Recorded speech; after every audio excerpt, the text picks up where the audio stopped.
So figured I'd start a little bit early, being as you're all here, and there's more of you than I thought would be here, and stuff. So last time I had a microphone in my hand, I was dressed as a fairy in a gold lame leotard with fake stuff, purple hair, singing "Hey Big Spender." So I've got pictures. Quick show of hand, who wants to see what that looks like? You may not recover. You let your fly in my room. I'll be back for it later. All right, that's enough. You don't want to. That's rude. I'm sorry about that, everybody. So my talk today is. Can I just try the other microphone, because I kind of like to walk around a little bit so that you. Yeah. Cool. Is that working? Oh, sorry. I'll try and turn it down a little bit. So my talk today is social networking special ops extending data visualization tools for faster pwnage. I almost called it, after Tom Ryan's talk at Black Hat, getting in bed with the Sugmeister, but I thought nobody would turn up to that. I'm going to rattle through quite a few slides pretty quickly. There's a ton of stuff out on my website in a white paper, so don't worry too much about the details, it's all in there. Quick disclaimer, if anybody does happen to know who I work for, then this talk has got absolutely nothing to do with that particular organisation. I'm just talking here by myself, for myself, and you get the idea. Okay, so what are you in for today? First of all, I'll give you a quick intro to social network analysis and visualization. So I'm assuming a lot of people are already familiar with that sort of stuff, so that's going to go through really quickly. The details are in the white paper. I'm going to do a case study with Twitter and a tool called Maltego, which I'll talk a little bit more about, and then something a little bit darker using Facebook and Maltego. So, goals of the presentation. Want to leave people with an overview or appreciation of really what's happening in this field. I'm no expert in this sort of stuff, but there's plenty of people that are, so hopefully can generate some interest in this room, and you can go off and play with this yourselves. I want to expose you to some of the ideas that you can imply in different contexts as well. So I'm talking about Twitter and Facebook, but as you'll see, you can apply this to just about anything that you want to look at in terms of visual representation. So quickly, who's the talk aimed at, so that I don't waste anybody's time? Well, I might waste your time, but at least, that's your decision then. On the left-hand side, you've got data visualization dudes, and on the bottom you've got social network analysis dudes. So if, like me, you fit into the noob category, this talk will probably be pretty interesting to you. If you fit into this category and you're a data visualization expert or a social network analysis expert, you may get something out of it, and if you're there, then you probably already get it. But stick around, because I got a free skateboard.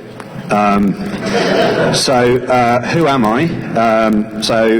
I don't know if it's the same for everybody else, but when you sign up to Twitter, you look for a name, and that name's gone. So my nickname at school used to be Suggy, and everybody calls me Suggy back at home. So I looked for Suggy, and somebody's got that. So then I thought, well, I'll try the Sugginator, because that's kind of rad. And somebody had got that as well. So then I went for the Sugmeister, and there it was. And this is my favourite cup that a friend got me for Christmas. I don't know what they were trying to tell me. By day I'm in corporate security. By night I do this sort of stuff, data analysis, visualization, watch TV. I didn't put that on there, I figured everyone does that. And I attend DC 4420, one of the DEFCON chapters. If you're not familiar with DEFCON chapters, go and take a look at them. Excellent source of information. And a strange sequence of events led to me appearing here, which I'll talk about shortly. So, quick slide here. Social network analysis, target-rich environment equals a problem or an opportunity, depending on how you're sort of viewing it, really. This dude here, Jacob Marino, he's sort of credited with being, if you like, the grandfather of social network analysis, and that sort of graph first appeared in the New York Times in 1933, and it's, you know, around the whole Gestalt psychology movement.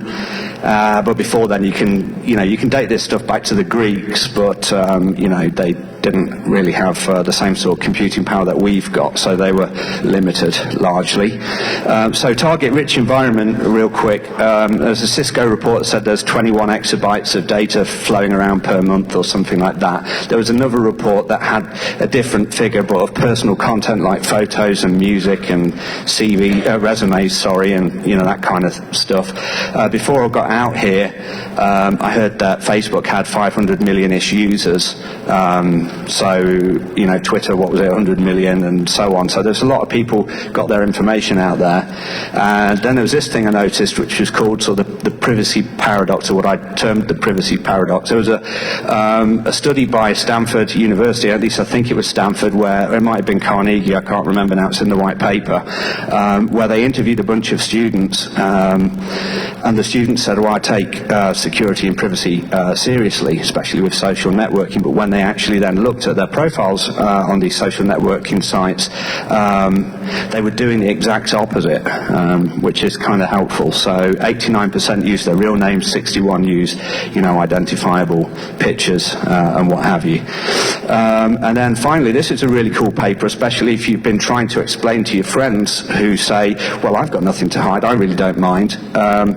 They're probably not going to read this paper because it's quite a wedge, but maybe you can read it and just sort of summarize it for them. I've got nothing to hide, and other misunderstandings of privacy. So you can help them with this as well. But they say, well, my searches are anonymous. I don't care that Google's correlating all my IP addresses, for example. If they are, I don't know if they are.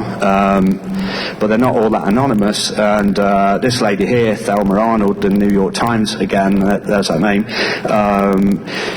got a bunch of search results from AOL and managed to figure out that, you know, this lady who was searching for dogs and stuff like that, dog grooming, in Georgia, was this lady called Thelma Arnold, and her name didn't appear in it at all. They were just able to track it back, and that was like in 2006 or something. So you can Google around for that if it interests you. The data's still out there, actually, so you can perform that sort of analysis yourself and see if you arrive at the same conclusion. So opportunity, lots of data, lots of noise. So how do you find the interesting stuff just a little bit quicker is really what this talk is about. By combining data mining, screen scraping techniques, named entity recognition, meta crawling, and that sort of stuff, and visualization. So a quick intro to some of the things that I'm going to talk about in the next two sections. Named entity recognition, or NER. If you look on Wikipedia, you'll see that this kind of definition here, parsing data to extract and classify information. Sweet, get up, man. Nice one, man. You want to come up here and say a few words? Oh my gosh. All I gotta say is that ever since I was a kid, I've enjoyed skateboarding, and in addition to being here and enjoying this conference, but this is absolutely beautiful, and I don't want to take up your time too much, but I really appreciate it, and thank you very much for the opportunity. I skate to create. Sweet, thanks very much. Nice one.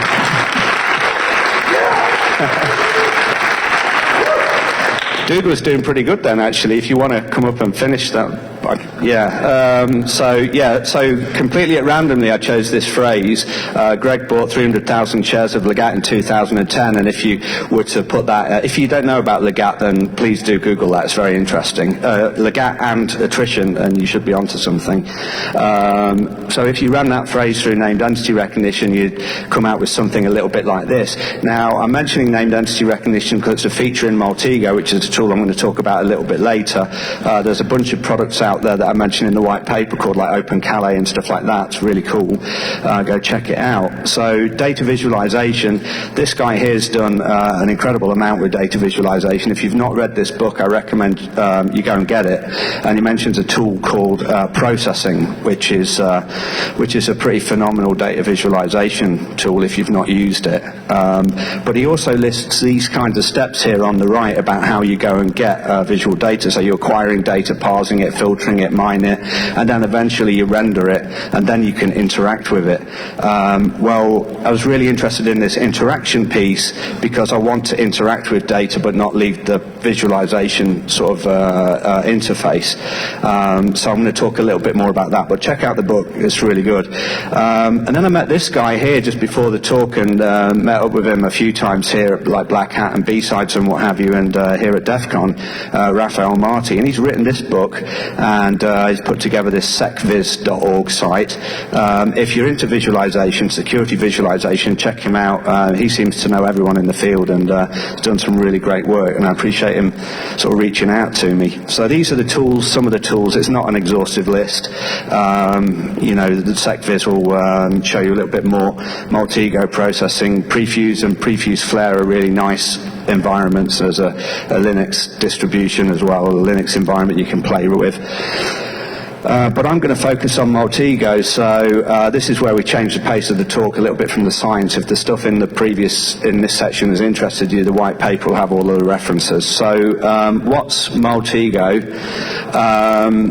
So Multi-Ego is an information gathering tool that allows you to visually see relationships, and typically that's been like infrastructure, like DNS names, web servers, IP addresses and whatnot, and also human information like email addresses, phone numbers and stuff. And this is really the cool bit. It's extendable by design. So if you haven't got something in there by default, you can add what are called local transforms. I'll talk a little bit more about that. So you go to the perturba.com site. This is written by two guys, Roloff Tomingi and Andy McPherson, or Andrew Mohawk. They were with SensePost originally and left to create this company.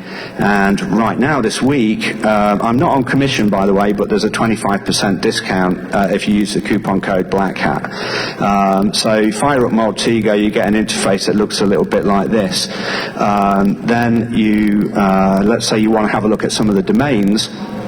I just chose 6 domains at random. You can't really read it here, but it's like Legat Security, the cyberwars.com, and securitygeek.com with 3s in the geek bit. That's my website. And I wanted to see if there was anything in common with these websites. So here's the interesting thing about the MX records: High Tech Hustler, Cyber Wars, Legat International Security, or Legat.com, all point to these MX records, which of course could be completely by chance, and mine is off to something completely different. You can go a lot further with that. Then you can sort of have a look at which websites are hosted on that domain. What I also played around with, but I'm not going to share here today, is that you could get all of the email addresses that appear on those websites as well, and then you can see what other websites those email addresses appear on. So I did that. I got a bunch of email addresses, ran a transform against all of those email addresses, and found out that those email addresses appeared largely in 2 main sites, which were attrition.org and Pastebin. So, you know, if you know nothing about it, you'll find out something. So, okay. Second part of the talk really is around doing this sort of stuff, but with Twitter. I thought Twitter was a little bit lame until I came to DEFCON last year and had my mind changed and thought I'd get into it. There's a couple of people I started following. One of the guys was Ryan Russell. I don't know if he's here. He was heading off to the Hofbrauhaus, but yeah. So he's a good guy to follow, actually. And another guy I followed was this dude, Tony Hawk, the skateboard dude. I'm not sure how that happened, but I got involved in something called a Tony Hawk Twitter hunt, which is basically where he hides boxes or delivers boxes to people to hide around the world, and then they send Tony clues of where they've hidden packages, and Tony tweets out the clue to all of his 2 million plus followers, and then they go around and try and hunt it down. He got the idea as he's driving home one day, and had a broken skateboard that he had just wrecked and chucked it out of the window along some interstate here in the US, and said, "Hey, I've just thrown a board out of the window, go get it." And a bunch of people went and found it. So anyway, he sent out a tweet last year, sort of after DEFCON, saying, "I'm doing something really big. If you want to get involved with it, send me a tweet of who you are, where you live, and why I can trust you." So, I did that. And then, to my surprise, I got selected to, get involved in this event, and I was really excited because, I'm pushing 40 years of age, so clearly anything that's to do with like a skateboard legend and, Tony Hawk, I'm like, oh yes, fantastic. Which is probably a little bit sad, but my wife tolerates it because she's seen his house on MTV Cribs and thinks it's the coolest thing she's ever seen. So I'm telling all of my colleagues at work who are also in security and whatnot, far later than I am. I said, I'm doing this thing with Tony Hawk on Twitter, and he's going to send me a box to my house, and I'm going to hide it somewhere. The guy that, so one of my colleagues, a gentleman called Pat Tudor, who's sitting down here, he said, "Okay, Chris, so you've given your address to somebody on Twitter who claims to be Tony Hawk, and he's going to send you a box which you're going to hide in a city that got rid of dustbins because of the IRA, and no problems there at all, Chris," were his exact words. And then, a couple of days ago, over dinner, he was saying, "Oh yeah, that'd be a really cool thing to do. Pretend to be somebody else on Twitter. Get them engaged with what you're doing. Let's say you have a Twitter ID called The Real Lady Gaga and stuff, and say, hey, I'm going to hide something around the world. Just need to send you a parcel.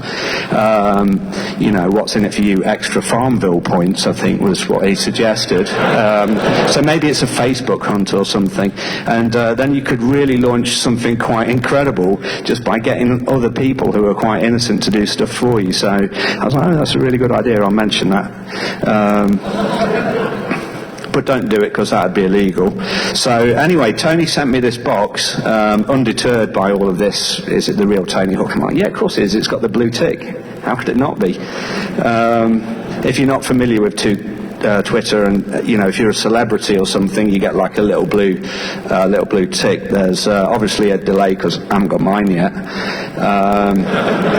So I had to hide the box and then come out with a clue. So this was my clue, guarded by a fearsome troll northwest from a house where you might have to pay money to pass, and a skateboard. Well, I live sort of northwest of a toll house. That's the house where you might have to pay money to pass.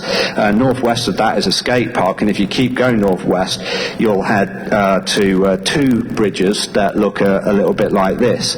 So I hid the package under the bridge, and at this point I was a little bit concerned, so was my wife, because clearly this bridge and the other bridge are two of the main arteries around our village, so they're very sensitive, and I didn't want to get spotted, so I figured I'd do this under the cover of broad daylight, and nobody challenged me at all, which was pretty interesting. I sent the clue out.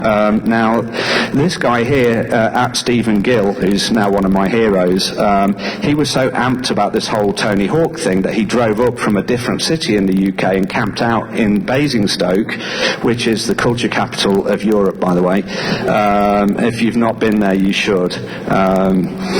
So he camped out there all day just waiting for Tony, who's based in San Diego, to send out a tweet. So you can imagine that Tony's a skateboarder, and skateboarders probably don't get up that early, so he sent the tweet out, a little bit later.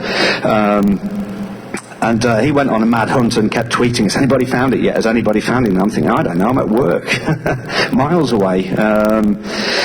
And then eventually I got this from him, camo netting, you're a bad man. He'd been to a number of the bridges and hadn't spotted it because I'd camouflaged the box. But anyway, this is what he looked like. He was a happy camper, and this is what he won. The I Hack Charities badge I put on there, and I thought it'd be a nice twist to add a Union Jack flag in there, because most of these packages were being hid in the US. So clearly, I don't have a life, because this is what this is what I wanted to see, and I can't explain why I wanted to see this, but I wanted to see it. I wanted to see a Google map with where all of the things were hidden, who hid them, and who found them, and what it was they found. So I thought, well, that'll be easy enough. All of the that hid stuff followed this dude on Twitter at Hiding It. All of the people who found stuff tweeted at I found one or were supposed to tweet at I found one, and Tony was meant to send out a tweet saying found with the hashtag THTH with the location and who found it. So I thought that'll be a piece of cake. I'll do that in the 2 hours that my 8-month pregnant wife at the time was going to get a haircut. I thought, yes, I'll do that. So I did what I do now. I don't use Google. I just go straight to Twitter, and I ask people on Twitter. I say, how do I do X, Y, and Z? Which is basically like read the manual, but some people do actually jump in and say, yeah, this is how you do it. So this guy here, Lost Highway, who's really helped with a lot of this stuff, he may be here as well. He said, oh, you should play around with Maltego. There you go. You can't read that, but it's not important. Go and play around with Maltego, that'll do it, or you can hack it to make it do what you want. So I was like, okay, I'll try it. So hider, finder, Google Map, piece of cake, basically what I was thinking. So let's see who's friends of the hiders, and this is where we do this in Maltego. So with Maltego, I did it this sort of half-assed sort of way. What you do, you can't really see it here, but to get to like a Twitter entity or person, I had to go this sort of obscure route, which is where you put the phrase entity. This is all in the white paper, so I'll move quickly. You put the phrase entity on there. It was at Hiding It, so I wanted to see all the tweets that had at Hiding It in it. Then I'd use this transform here to do that. So search Twitter with all those tweets with that at Hiding It in it. Get those tweets out. There they all are, the purple sort of prickly virusy sort of things. And then convert one of those to an actual Twitter user, and voila, that's French. You get the at Hiding It entity. So I was like, yeah, okay, you can do that. There is quick ways to do that, but I explained earlier I'm not lead, so I do things the long way. Actually, but not as long as Pat Udor's daughter, who was trying to get some images off a website and wasn't quite familiar with the sort of right-click download image. So she really is elite, because she fired up the Fiddler, which is like a web proxy to download those images, which I thought was pretty neat. Sorry, that's a tangent. But not a dark tangent. Okay, friends of this person. So here you can do this. This is built into to Maltego. So I can go around, select this thing. It's called a transform. Basically, what it does is transform an entity into a bunch of other stuff. So you go ahead and click that, and then you get all of the people that are following at Hiding It. So I picked one. Here I am. You can apply this to all of the entities in the graph, or just one, or just a bunch that you select. And I wanted to see the tweets that this person had written, that I'd written, and that's where this kind of thing happened. Actually, that didn't happen. I did get some results. That's the fail whale on Twitter. It means bad things. It turns out there are a number of limitations with Twitter search. First of all, you're only going to get about 2 weeks worth of data indexed. So if you send tweets out before that time, you're not going to be able to look at it. It doesn't index everybody. So you're limited. So I knew that was a problem because I was expecting like 53 tweets. That was before I went on Twitter overdrive, and now I'm at like 4,500, mainly complete nonsense. And I only got 12 results. So that's weird. So I pinged the guys who wrote Maltego, Roloff and Andy. I was like, I'm only getting these results. And they must have been thinking, oh God, I wish he'd go away. And they tried it as well, because I told them what I was trying to do with the Tony Hawk thing. And they were like, oh, you know, that's weird. We're seeing the same thing. I wonder what's going on. So I did some digging around, found about all these Twitter search limitations, and I thought, oh, bollocks. What am I going to do? And this is where Roloff said, well, you know, if you can write something and you can pass it an argument and you can return data in standard output, then you can write what's called a local transform. And Maltego have got these like forums where they've got all these examples on there, and I wrote it in Perl. So I'll talk a little bit more about that in a minute. But the concept here, if you want to analyze anything visually and you can call a script, and even an Excel jockey, can write a script and pass data back, then you're away. You could buy this book, or you could just look on twitter.com and search for the API stuff that's got a ton of great information there. What you'll find is that you've got 3 APIs with Twitter. You've got a search one, another one for picking up data from Twitter, and the streaming API, or the Firehose. The REST API, one of them search. The reason search is kind of screwed is because it was by another company which Twitter then bought, and this is kind of what the call would look like. So you can't see it, you don't need to read it, it's not that important right now, it's in the white paper and on the slides.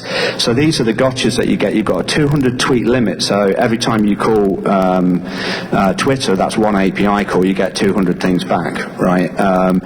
You can't search by date. The max history is about 3,200 tweets, and you've got a limit of 158 API calls an hour.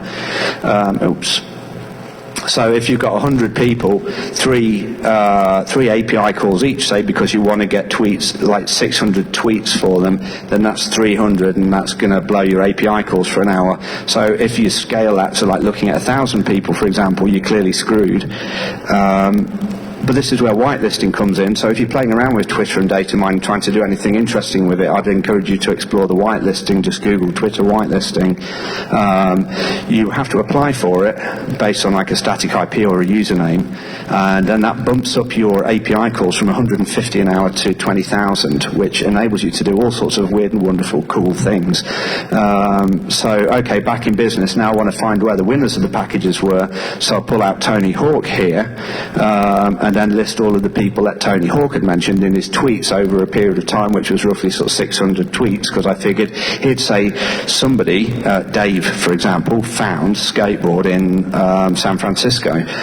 And then I'd be able to look at all of the people who were following it, hiding it in the location of San Francisco. So I did that like that. There are all the people that Tony mentions, potential finders, and I repeated that for all of the people that Tony mentioned. And you do that a couple more times, and you start getting a graph that looks a little bit like this. So once you've completed that exercise and done the same thing for the people hiding packages, you end up with one of these. Which is big. So I thought, at this point, I saved it, and I thought, well, that's good, but I wonder what happens if I now get all of the people they mentioned in all of their tweets. I know it's going to take a little bit of time, so I'll go for a run. And it was about halfway around a 6-mile run, so it's about 10 hours in. I thought, shit, all of this stuff's actually going on some servers in South Africa for some dudes who've given me a license key for 21 days to play around with their tool to write a blog post from a skateboarder that they don't even know about. They're fans of him now, by the way. Thanks, Tony. So I did that, and when I got back, I was greeted with this. So you've got to be a little bit sensible about what you do. They didn't come and get me or anything, because Well, they haven't done yet. So what you do then, you want to sort of reduce your graph a little bit so you can select all of the people who haven't talked to anybody else or are irrelevant, and you get a much cleaner looking graph. And then you can play with the views of the graph. So here you are, here's like what's called a centrality layout. So you can see all of the people that are following at Hiding It, all of the people that are following or friends of Tony Hawk. You can see people Tony's mentioned there, and you can see people following at Hiding It, and you can see the communication between the two of them. So you've already got a bit of a link. They've been talking about something, probably, hey, I hid that package in San Francisco, you found it, cool job. You can also see that in an organic view where you get nice little pictures of the people that you're looking at, like this. So here's me, here's Stephen Gill, Tony, and Hiding It, and you can see that we had some communication. Then you can explore that in an edge-weighted context as well, so that you can actually pull out the major players or major conversationalists in an event. So I could like look at this for DEFCON afterwards and see like who had the most interesting talks and stuff like that. In this, then I found that you had some dude called Jerome Case. Now I knew that name Jerome Case because he'd sent me the skateboard, but I didn't know he was on Twitter, so that was quite an interesting find. And then looking at this, if you knew nothing about Tony Hawk's Twitter hunt, you'd see that I had something to do with it, and you'd see that Stephen Gill had something to do with it. And the reason we were mentioned a lot of times in this is because we wrote 2 blog posts about my tales of sort of hiding the package and his tales of finding it, and Tony retweeted that a bunch of times to like 1 million plus people, at which point I was so excited I didn't sleep for 3 days. And neither did my wife because she was giving birth. So yeah, that was kind of unrelated. This is what Tony and Jerome Case look like. Sweet Jerome and Tony Hawk. They've been pretty awesome with this whole DEFCON Twitter hunt thing as well. So lessons learned: plan what you're going to do, because if you don't plan, then you can spend a lot of time generating pretty graphs but not actually doing anything constructive. Take a look at this thing. It's the speed and accuracy bar. If you have it slid over to the left, then you get like a minimal number of results back, like 12 or so, and if you have it slid over to the right, then you get a whole stack of results back. So test it with it slid over to the left, make sure it works. When it works, slide it over to the right and let it rip. So lessons learned: local transforms open up a world of opportunity. If you're in an enterprise and you're looking to do this sort of thing, consider the Perturba server platform. If you're really going to leverage the Twitter API heavily, then consider making a whitelisting request. So I did end up with the Google map. We did that while my wife was in hospital and I was in hospital with her, and we had a lot of time to kill. We actually got all of the results, and we did it by hand on paper in the end. So I kind of failed. But what was interesting is that this guy did something similar but didn't fail or suck as badly as I did. So if you Google just landed and processing, processing was the tool that I mentioned with that Ben Fry had done. What this guy did, Jer Thorpe, who I've been talking to a little bit, at least in email, he got all of the phrases on Twitter where somebody had said, I've just landed in so-and-so, or wheels down in so-and-so, and then he'd got their location from sort of their Twitter profiles, and then he'd mapped the two and found, you know, so where these people were flying from and to, you know, and so on, and drew this really pretty map in processing where the things actually sort of bounce around. There's like a nice video of it. So if you're trying to model sweet data, then that's it. And then I used the same stuff that I'd done with the Tony Hawk thing. I applied it to a UK charity. This isn't Digital Equipment Corporation, although they were a fine company. This is a disasters and emergency charity in the UK, and they wanted to do some social media analysis using you know, what they'd done with Twitter, and the peak there is the number of tweets that were retweeted at the same time as the earthquake in Haiti. So if you really want to see how the pros do it, follow Dacourt or Damon Cortese, who's responsible for TweetStats and rowfeeder.com. What he does is incredible. So, okay, so I'll switch gear to a slightly different context. And you've got 419 crimes in Nigeria. Does anybody know who this dude is?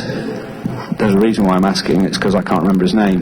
But he wrote a song called "I Go Chop Your Dollar," which you can Google, go have a look at, which is basically a kind of anthem to a lot of people in Nigeria about 419 scams. So I think it's like the third biggest income generator for Nigeria, and made like $9.3 billion last year. So let me just start with a quick disclaimer in case anybody here's from Nigeria and wants to nobble my knees in the car park.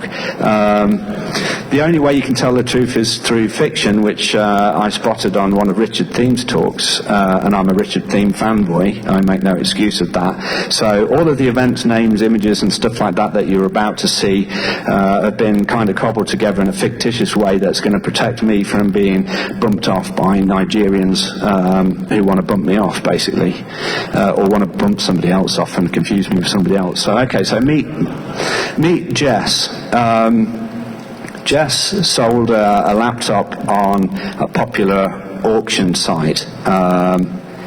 It got bought quickly at the buy now price, and probably a lot of you are thinking, well, if you buy anything at the buy now price, then it's obviously a scam. Well, you know, if you don't know that, you don't know that. So she exchanges email with the buyer. So far so good, except he's got a strange name like Larry the Cable Guy or something like that. But in the UK we've never heard of like Larry the Cable Guy, so how's she to know that there's anything phishing going on there?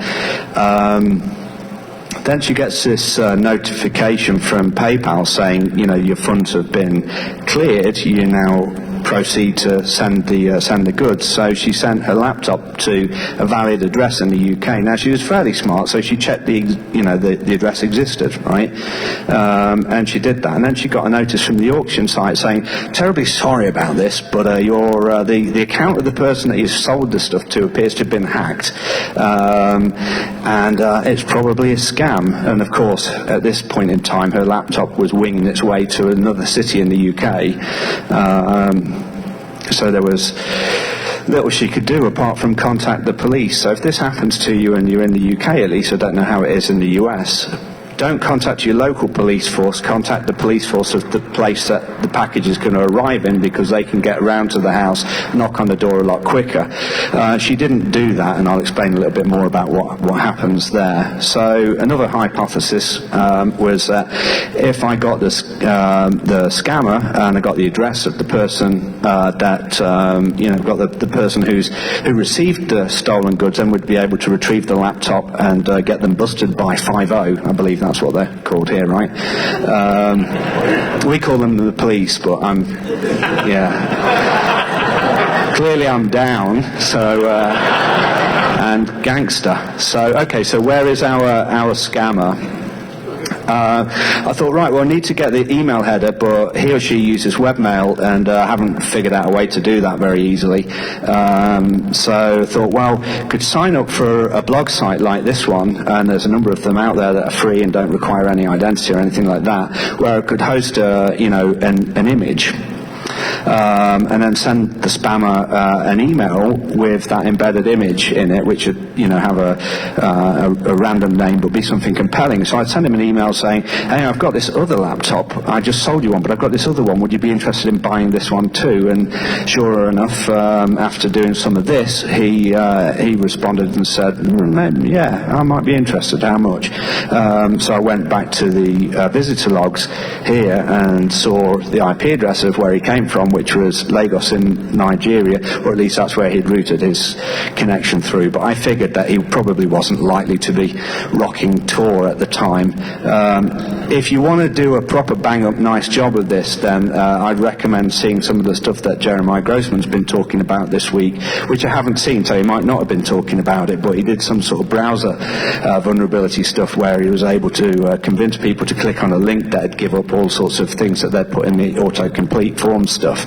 If anybody has seen it, you can probably set me straight, but it looked pretty cool from the description and a nice way of getting more data. So here's our scammer. So now, where did the package really go? So we got the scammer. NS is the Nigerian scammer. Here's all his details. And Alice is in Newcastle in the UK, or at least that's where the package went. Now in the UK, you've got a site like this called 192.com, which tells you who lives at what address, except it didn't work because she was probably renting or didn't live there anymore. So, okay, I don't know if anybody else is familiar with this song, but I heard it the other night, and if you haven't, you should Google Alice. Alice, is Alice? And it's a pretty groovy song, actually, especially if you've had a couple of beers at the Hofbrau House. Or any other drinking location, there are plenty. So information gathering, searched on Google, found a bunch of sort of social network sites where she was, including that one there. So I wanted to apply the same techniques I did with the Tony Hawk thing, but for this scammer. Now, because I'm not lead, I looked around for ways of doing this, and I found that this guy here, Dominic White, who I was fortunate enough to meet at Black Hat, really is lead. He's called @Singe on Twitter, and he wrote some really cool transforms for Facebook based on Python, mechanized beautiful soup, which would do a whole bunch of things with Facebook. But if you see there at the end, they'd break the Facebook terms of service, so don't use them. It's only anecdotal evidence, but I've heard that they've got really big dogs and they know where everybody lives. So if you do break the terms of service, then they'll come after you really hard and bust your nuts, basically, unless you're a lady, in which case they'll probably let you off. Or bust, I don't know. Anyway, let's move on. So which Alice is there? Because there's a lot of Alices on social networking sites. Here I've listed 3 just so that we could simplify the diagram. So which one is it? We list all of the friends for Alice based on this conceptual Facebook to friends transform. We see where her friends live to give us a better idea of which one, if she's got any connections with, like, Nigeria, for example. We do that and we see, okay, this is Alice here out of all of them is one of the Alices that's got connections in Nigeria and in this place in the UK called Newcastle. They pronounce it a little bit different, but I'm not a Geordie. But a fine city anyway. So that helped me at least narrow down which Alice it was. So here's a video or talk that was done by a chap called Pete Warden called How to Get Sued by Facebook. This is really cool and makes me look kind of lame. Again, there's a theme here. He built his own sort of social network search engine, which was essentially a 100-machine Hadoop cluster for about $10 an hour, and he crawled Facebook. He retrieved 220 million profiles, name, location, email, in 10 hours, and as he puts it on his website, for $100, which was pretty awesome. But he ended up in a whole bunch of hot water with Facebook, and it's really not the sort of hot water anyone wants to, land in, because they really are aggressively going after people who are scraping their sites. So don't do it by asking them nicely, even if you're law enforcement, because there's a whole bunch of laws that protect people there. But 220 million, I thought that was awesome. Check him out. He's done some really cool stuff. He was looking at where people were, who was talking to who in which states, which parts of the country, and who was moving around and stuff like that. It was very, very interesting stuff, and it's all out there to read. So, okay, so what information is out there on Facebook? If their privacy is set to everyone, then you're in. So, or public profiles and what have you. If not, then you can only do so much about being a friend. So how do you, show me the good stuff, essentially? Well, you could create some bad applications. See the Social Zombies talk that was at DEFCON 2 years ago, and then I think ShmooCon and whatnot last year, Social Zombies 2. That's really some great ideas there. Then there's the whole, you could just be friends with them. Satan is on my friend list. Go and see that one. That's maybe DEFCON a couple of years ago, or you could just be smart like the Harmony guy who's found various sort of bugs and things in Facebook, and do it that way, but you'll get busted by Facebook. So, okay, making new friends, possibly create a credible account, build up your identity, don't guide directly for your target, join similar groups, universities and whatnot, then friends of friends and stuff like that. If somebody's got 1,000 friends, then they're going to be really easy to friend with, so you could do that. Take your time. I didn't do that because I couldn't be bothered waiting, so I did all that in about 2 hours, which isn't a good way because it really exposes you just being random, but people obviously don't seem to care. Or you could automate it, which is pretty much what I did, and get all of the nasty business over with quickly. So will you be my friend? That's kind of how my intros went, sort of thing, and it was like, hey, how do I know you? At which point I thought that I've been busted. Clearly not Sean Moyer or whoever those guys were. So I sent this back and said, I'm a friend of Alice's. Sorry, I'm just getting started with Facebook, clearly, and I really don't know. I might probably just went a little bit too far there. And she was like, oh, well, that's cool. Well, Alice is my best friend, so if you know Alice, then you've got to be cool. Oh, sweet. Building a map of interesting people. So here's what I did really: get the friend, get the location, if the location was Nigeria, Lagos, and a bunch of other places in Nigeria, then I'd want to see wall posts and photos. Download any interesting photos, or just download all of them with a name, and if they were interesting, I wanted to pipe the results back to Maltego so I could, get a map. So, here's like a Facebook to friends transform, which generates a map like that, and you keep doing that, and eventually you get a map like this, or a graph like this, which shows you the bigger dots are the more interesting people. The red circle thing in the bottom left is the UK, and the top one is Nigeria, so it's pretty interesting. And then you can see graphs like this, which you can't actually see the connections, but they're all joined, and the bigger dots are more exciting places to have a look. Well, Nigerian criminals make a lot of money. 7K in 5 days was what I found, and if you look at the sort of Facebook profiles and stuff like that, lots of money, flashy rides, expensive chicks, expensive clothes, hot expensive chicks, hot expensive luxury chicks, and they're easy to spot because they're like, yeah, man, really, they're not ballers on a budget, which was a phrase I heard this year. So then you saw like status updates like this. I get paid in pounds but collect in Nigeria. Lots of pictures of Western Union. They party hard like ninjas, but less elite, or maybe not less elite actually, who cares, they do it. Western Union pictures. So what's the attraction? Well, base salary or average salary in Nigeria is like $200, $4,000 in the US, so obviously there's also a lot of history there. I'll ramble through this quickly because I've got like 5 minutes, but I saw some pictures like this, but not these ones. So if you Google duffel bag full of money, you'll find out where this picture came from, but there were other pictures out there, and you can Google them. Some of them looked a little bit more like that, but they weren't those ones, because otherwise I'd get bumped off. And then there was stuff like this as well. That's actually my laptop this morning. No, it's not. Clearly I'm using a Mac, and I don't drink whatever that is. But then I saw lots of pictures of Nigerian dudes with these things, which is, I believe, the Americanism for gun, right? I may have got that wrong. I want to get through the rest. So links with terror. There's an organization called Ultrascan Advanced Global Investigations.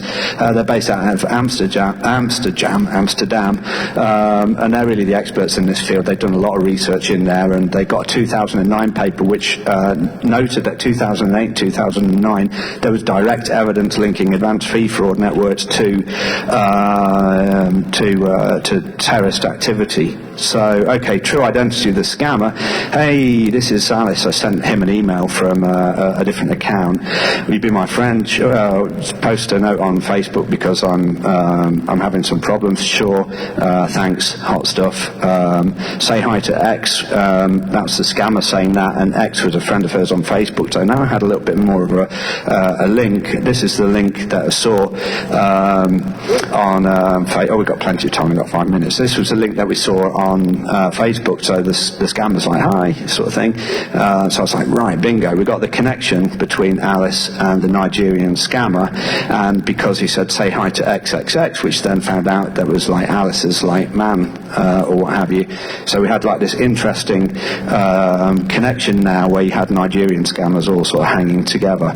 So scammer networks, how do they work? On record at least, you've got 62 different Nigerian crime cells in the UK. Spain's the highest in the world with 72 organised crime cells. The USA is 53, but don't feel too bashful because you've got like 2,500 people in those 53 cells, twice the number of anybody else, and 916 around the world, lots of members raking in $9.3 billion a year. So how would you get paid? So you could compile all the information into a blog post or create a Facebook fan site saying this person stole all my stuff, I'd kind of like it back.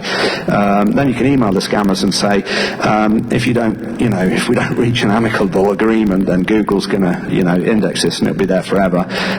Follow up with a call. See Jason Street's talk from yesterday of how you could do that anonymously. Agree amicable terms.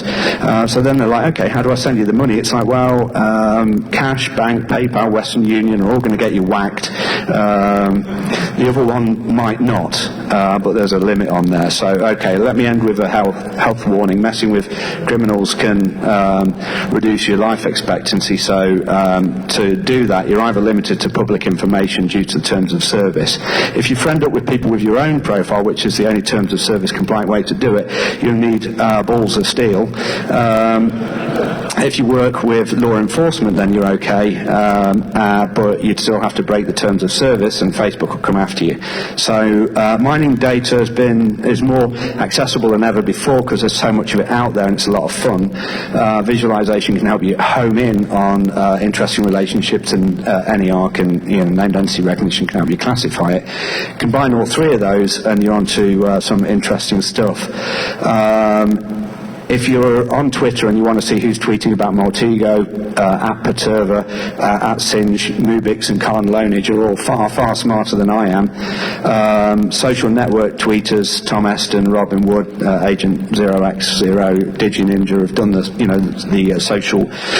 social zombies talk. Harmony Guy, follow him, he's awesome. And social media security. And then data mining visualization, Damon Cortese, Neil Codner.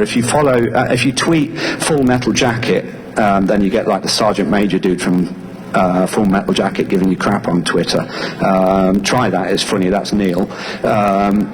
Pete Warden's the dude who nearly got sued by Facebook, and Raphael Marti and SecViz are the same person, an awesome guy. So that's about all I've got to say about that.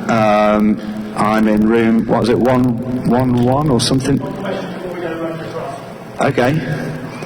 And that's a website. It's got the white paper from the talk and stuff like that. So that's all, folks.